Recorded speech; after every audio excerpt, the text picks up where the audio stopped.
Hey guys, this is Gaijin Hunter, and while I've been late to the party, I wanted to give you my impressions and thoughts of all 14 weapons that they showed off in the weapon previews for Monster Hunter Rise. Keep in mind that these preview vids are short and basically meant to give us a sneak peek at the feel of the weapon and to highlight two of the Silkbind attacks the weapon is getting. That being said, Capcom went a step further this year, and with these clips they used them as a way to announce returning monsters, as well as even tease new monsters through the armor and weapons, which I found really interesting. I'm going to go into the order they were shown, and my focus is more on the overall feel of the weapons, as we really can't judge or know the full extent of the tweaks of a weapon until we try them out in the demo, which is coming out sometime in January. Also, before I jump in, I do want to apologize for not doing many uploads this month. It's been very busy with family stuff, work stuff, and also I've been sick on and off and trying to figure out that kind of stuff, so, I'd rather have all that stuff happen this month than next month when we get the demo, and especially March when we get the actual game, so I'm counting my blessings and considering it a plus. Okay, first up is the bow. This video really showed off, I think, how traditionally the bow is a weapon that's not very powerful in each single attack that it does, but by using coatings, buffs, special shots, and charges, you can really increase the output and go to town on a monster. In the clip, we see that the hunter can do 2 power shots in a row, which was an exclusive feature of Valor mode in Generations. That will eat through your stamina, but is really powerful. We also saw that the arc shots are getting what looks to be a redesign. Instead of producing flinching rocks that are going to annoy all your fellow hunters, they seem like they now produce buffs for you and other hunters to enjoy as well. Many have mentioned at different points in the video it seems like the hunter is holding the bow in a different way, but honestly I don't have enough insight to guess on why. For the Silkbind attacks, the first one, the Herculean Draw, I can't say that straight, Herculean Draw, looks like a new kind of upkeep cost. What I mean is that there's almost no demerit to doing this. You simply slide to the side and you get increased attack power for a duration of time. That means that you're going to want to keep this boost up pretty much the entire hunt, and combine it with power coatings and you can already see how the attack power of this weapon is going to stack up fast. For the second Silkbind attack called Focus Shot, we get a fancy backflip evade that gives you some iframes to an attack, and you go into an instant crouch that quickly charges your stamina. I kind of like that you can use the stick to decide which direction you want to do the evade, so as a general utility skill this looks really good. But the crouch will certainly destroy the rhythm of your attack, so it's going to be a little bit situational. If we get a monster with bleeding ailment, however, this is going to make recovering from that quite convenient though for the bow. As you get through the mid game, you can mitigate stamina consumption better with items and buffs and armor skills, so I can see this being more of an evasive move more than anything. I do hope they rename it though, because it's not really a shot at all, so the name to me feels a little bit off, but the animation, I am a sucker for backflips, so for this, I love it. Overall, I love how the bow is looking. I love the armor for Bishaten, it looks fantastic. It doesn't look like it has any element, at least from the clip that we're seeing. I am curious if they're going to have different bow types like wide, rapid, and pierce, or heavy. And I'm also interested in how they're going to balance everything out so that each bow has its own strengths and weaknesses. I like that the emphasis here is on stacking buffs to output damage in precise fashion. I think it captures the feeling of the weapon well. Okay, next up is the Dual Blades, a weapon that is the king of racking up the number of hits that you can do at the expense of sharpness and stamina management. And the new features here that they're showing off go really well with that concept. First off, we can see that the normal wire bug jump you can do to do aerial attacks and go into that really fun spinning blade dance that does damage as you spin down the spine of a monster. This used to be an exclusive move that you can do when you're sliding down a ledge or jumping off a wall, so being able to do this anywhere is going to be a ton of fun. But if you can tell from the timing requirements, it still requires good aim and good timing, because the monsters in this game, I have a feeling, are going to be a little bit more fast and aggressive than they were in the previous one. We also do get a hint, and I could be wrong here, that the Archdemon mode might be getting a buff as well. We can see that the Demon Flurry Rush seems to look and act a little bit more like Blade Dance than before, and perhaps might have some new openings to some new combo paths. For the first Silkbind attack, we have the Shrouded Vault, which gives the weapon even more mobility. This is similar to the Adept Evade in Generations. You basically launch yourself at the monster, and if you lunge into an attack, you'll do a special spinning attack that also makes it essentially a counterattack that you can use preemptively. This was a fantastic addition to the weapon in Generations, and really allowed you to sort of like keep on the onslaught and just be super aggressive and not even jump around attacks but jump into them. So this is going to be a lot of fun once you master it. Piercing Bind, the second Silkbind attack, is a perfect skill to capitalize on the strength of the weapon. You basically launch the bug and a kunai into the monster, and you tether to a specific part of its body. And for a duration of time, every hit that you do to that part of the body will generate some additional hits from the kunai that's stuck inside of it, and it all builds up to a nice explosive finish at the end. Wonderful for an aggressive weapon like the dual blades. I love the idea that you can visually see where you're hooked onto, and perhaps you might be able to see where other players are doing it as well, so they know to stay out of your way. Overall, the dual blades are looking great. I absolutely love the armor design for Somnicanth here, and the weapons look like twisted, sort of like claws. Like, I'm just so happy that they're going back to really unique designs for the weapons. It will be interesting to see what the combo paths for this weapon are once we get our hands on the demo, so it's pretty much all I have for right now. Next up is the longsword. This weapon is all about keeping up your attack while weaving in and out of attacks from the monster and utilizing that spirit gauge to pull off counters and large attacks. It's all about gauge management and using your cards at the right time.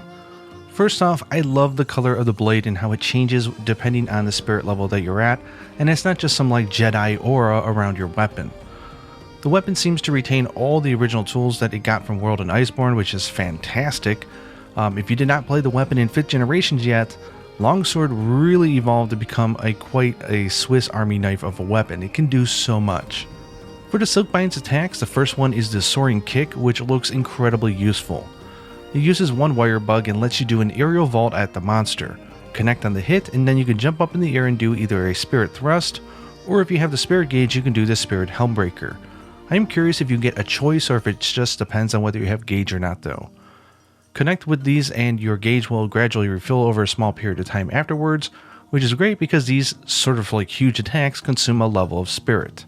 The second Silkbind attack is the Serene Pose, and this is a second counter for the weapon.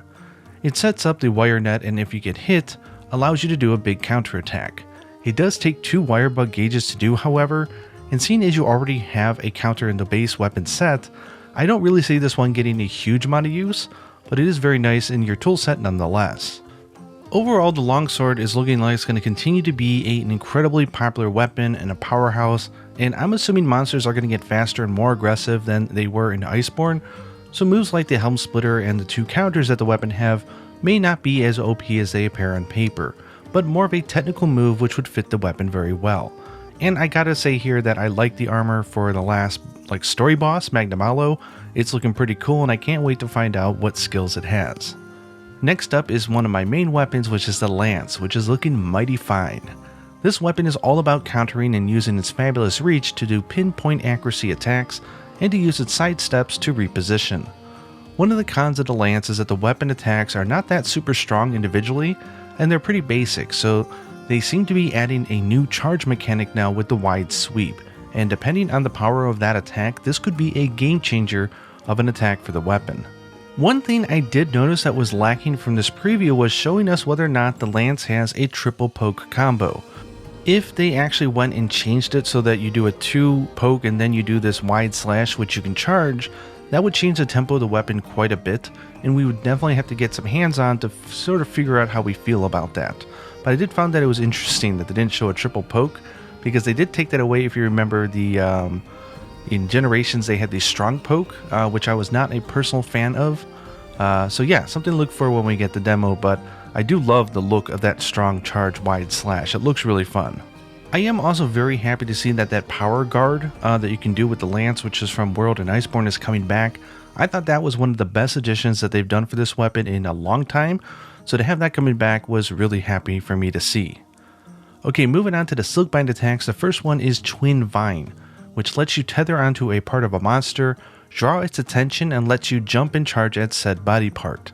It seems interesting, but without really getting some hands-on, it's going to be really hard to see how actually useful this attack might be. But you know what, it doesn't matter, because the second Silkbind attack we know is going to be great, which hunters from Generations will immediately recognize this, which is the Anchor Rage. You set up a guard, and if you get hit, you gain an attack boost for a period of time afterwards, depending on how powerful the attack was. In Generations we had Guard Rage, which is basically what this looks like. You can get a yellow charge, which was 10% attack up, orange 20% up, or a red boost, which was 30% attack up, which was insane. Being able to counter an attack and then know when a strong move is coming and then pulling off this art is going to prove to be very powerful. Combined with the fact that you're bringing in back the power guard from Iceborne, I'd say that this is the perfect combination of Generations and Iceborne for the weapon. All the Lancers out there should be really happy with what we're seeing. Again though, a note about the triple poke, I am very nervous to find out what they did with that. Finally, I do want to note that I thought it was really interesting that they chose to sort of announce that Puke Puke is returning to Monster Hunter Rise through a weapon preview video. I thought that was really neat and shows that they have much more important things to show us in their marketing reveals than just some returning monsters from World. Puke Puke was a lot of fun, so a very welcome addition, and I can't wait to see what type of new AI or moves that they gave the monster. Okay, moving on, we have the heavy and light bowgun. Now the bowguns are really hard to show off in a 60-second clip because ammo types and customization plays such a huge role in the sort of way the weapon works that they really can't show all that off in a preview. That being said, the heavy bowgun did get some new toys to play with, which I thought was cool. First up is the ability to charge a shot, which you can do while you're walking. This is really neat, and I'm interested to see how powerful this can get. What came next was a welcome surprise, which was the hunter doing a small sidestep afterwards. The heavy bowgun has never really had a lot of evasion moves, so getting a sidestep is a very welcome addition. The first Silkbind attack, the free Silkbind glide, is a lot more useful than I think the website makes it sound. Basically, it lets you quickly move in any direction that you want, and if you want, you can move close to a monster and you can combo it into a close range attack, or you can quickly put away your weapon. Being able to have an evasive move now with the monster and quickly sheath if you want to is huge for the heavy bowgun. Putting away the weapon has always been a long process for this weapon, and being able to do a quick sheath and get away in any direction is going to increase the survivability of this weapon by a lot. This is an exciting change. The second Silkbind attack is the counter shot. Basically, you set up a window, and if you get hit, you follow it up with a huge counterattack that has a lot of damage and travels great distance.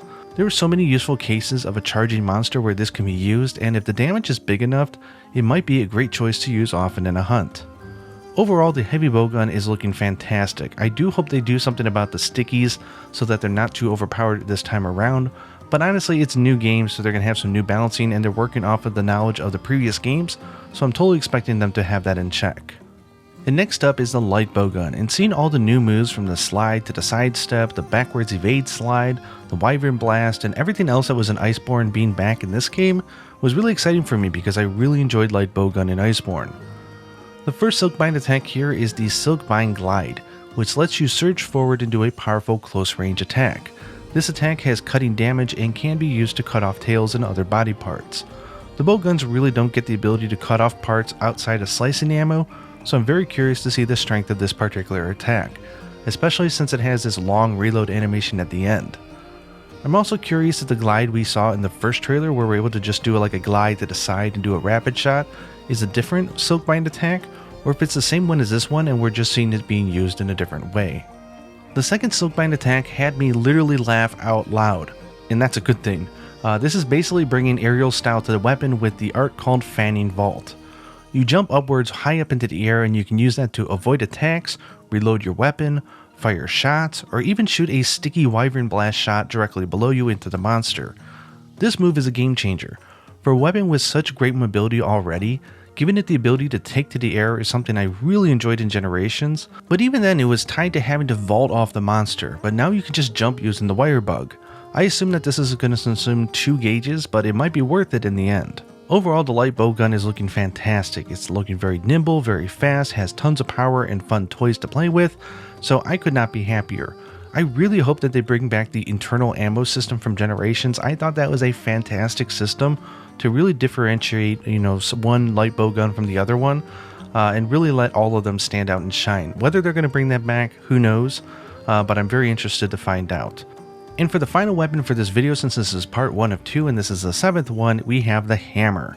A weapon that prides itself on its simplicity, and yet Capcom keep finding cool new ways to expand upon it without making it feel complicated.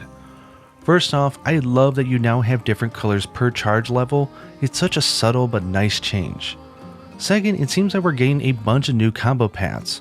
There are things in here that we've never seen before, and I like the idea that this spinning attack, which no one ever used before, might actually be a really good move and a great combo route starter. Swinging around a big weapon is exactly what the hammer is meant to be after all. For the first Silk Bind attack, we have the Spinning Bludgeon, which is a fantastic spinning move from Iceborne that you could do from ledges, but now you can do it on demand. You can even pre-charge before you go into it, or you can charge once you initiate the attack, so the flexibility here is awesome. This move was seriously addicting in World, and really worth just playing the weapon alone. I thought it was super fun to just spin yourself in the air, spinning and knocking out monsters. There's nothing quite as satisfying. So I can see many people just being really happy that this move is in there, and who cares about the rest? Which is funny because the second art is just as over top as the first. This one is called Impact Crater and is exactly the definition of what I think about when you say swinging around a giant powerful hammer. It's so over the top in its upward and downward slam that every hammer user must have been rejoicing when they saw this.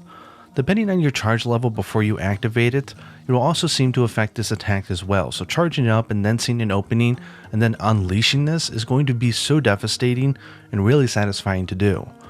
Overall, the hammer looks absolutely fantastic, and I'm looking forward to trying it out in the demo and see all these new combo paths. Again, there's so much going on here that I don't want to speculate or try to guess what it is.